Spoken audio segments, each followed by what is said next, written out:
This is your host, Jack McCaig, and I'm talking about the Bulletproof Trust. How do you keep the trust separate, from people's lives? That's a question that came up. Well, it's a business, okay? Like, a business isn't your life, like when you go to the store and you buy something at Walmart, that isn't your life. It's a part of your life that you may need some food or something. So you went up there to Walmart and you got some food. And you used a debit card and used it with the trust. So, it's not like it's your life is separate, like breathing in and out, walking around, like that's your life.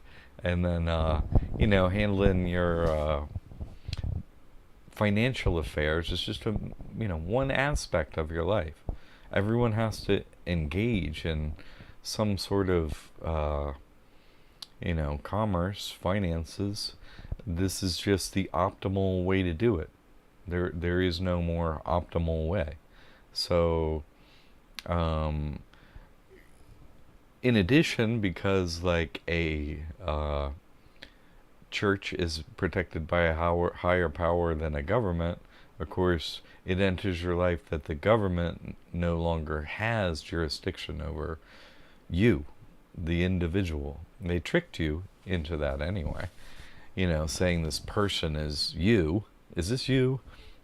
The cop comes to the door. Is this you?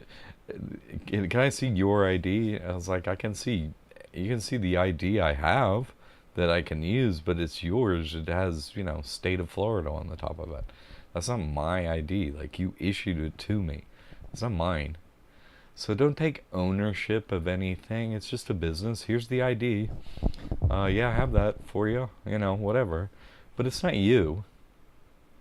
It's not you. It's just a business you're running. Okay. So let's keep it simple like that. It's not your life.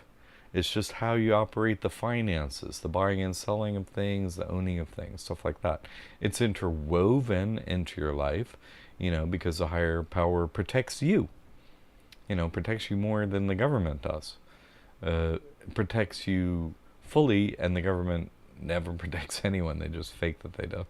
Okay, that was a good thought someone had. So I hope that fills you in.